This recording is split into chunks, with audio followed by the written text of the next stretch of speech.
La derivada es un concepto que tiene varias aplicaciones. Se aplica en aquellos casos donde es necesario medir la rapidez en que se produce el cambio de una magnitud o situación. Es una herramienta de cálculo fundamental en los estudios de física, química, biología o medicina. Naturalmente, uno no necesita derivar en la vida diaria, ni tampoco en la mayor parte de las actividades profesionales. Sin embargo, las derivadas son necesarias en muchas aplicaciones prácticas en biología, mecánica, en medicina bacteriológica, etc.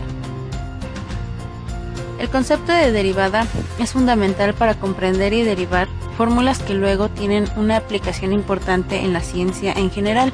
El cálculo diferencial trata del estudio del cambio de una cantidad cuando otra cantidad que está relacionada con la primera varía.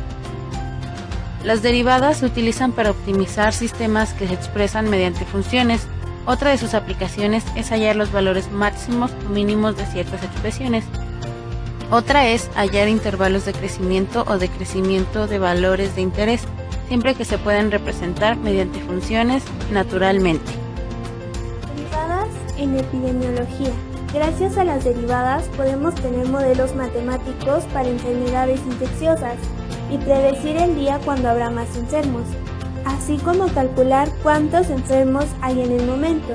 Por ejemplo, en una ciudad de 3 millones de habitantes hay una epidemia de gripe. La función que define el número de enfermos es f de x es igual a 125 más 20x menos x cuadrada, donde x está medido en días e y en miles de personas. Al derivar la función tenemos que es igual a 20 menos 2x. Al igualarla a 0 tenemos un punto crítico, x igual a 10. Al obtener la segunda derivada es igual a menos 2.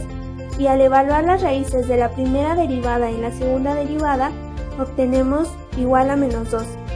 Por su signo negativo es un máximo relativo. El día 10 es cuando más enfermos hay. Derivadas en un feto.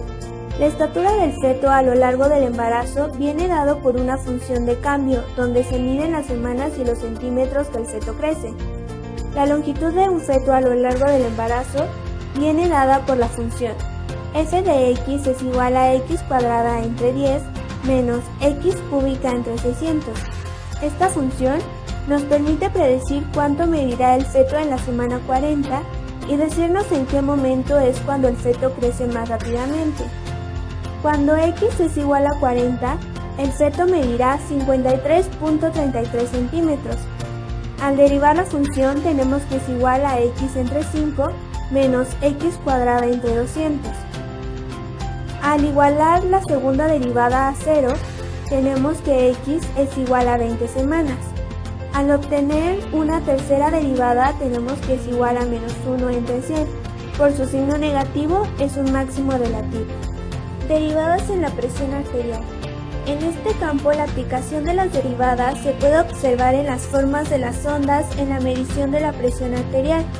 Permite estimar la medición entre la variabilidad de los parámetros sistólicos y diastólicos.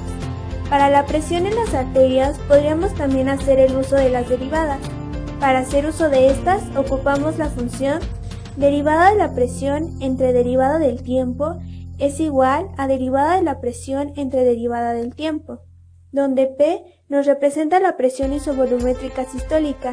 La función derivada de la presión entre derivada del tiempo es una función exponencial que crece tendiendo a un máximo. Z es la constante de crecimiento de la función y es la base de logaritmos neperianos.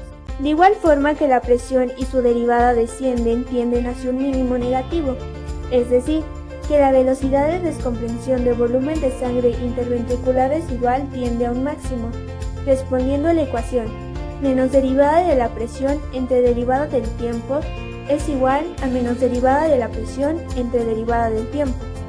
La diferencia de presión es la diferencia entre la presión de cierre aórtica y la presión. También se usa para el estudio del crecimiento de una bacteria en función del tiempo.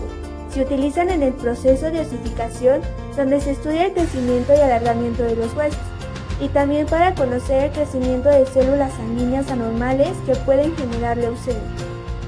Cabe señalar que los modelos matemáticos para enfermedades se utilizan como herramienta para tomar decisiones. y que deben valorarse en su justa medida, ya que difícilmente es comprensible un problema complejo sin una mínima modelación, aunque también hay que reconocer que no es posible modelar la totalidad de las situaciones reales. En esencia, la función central de crear y analizar modelos matemáticos es mejorar la comprensión del sistema para prevenir futuras situaciones de enfermedades, determinar la prevalencia e incidencia y coadyuvar a tomar decisiones objetivas para controlar o erradicar las enfermedades.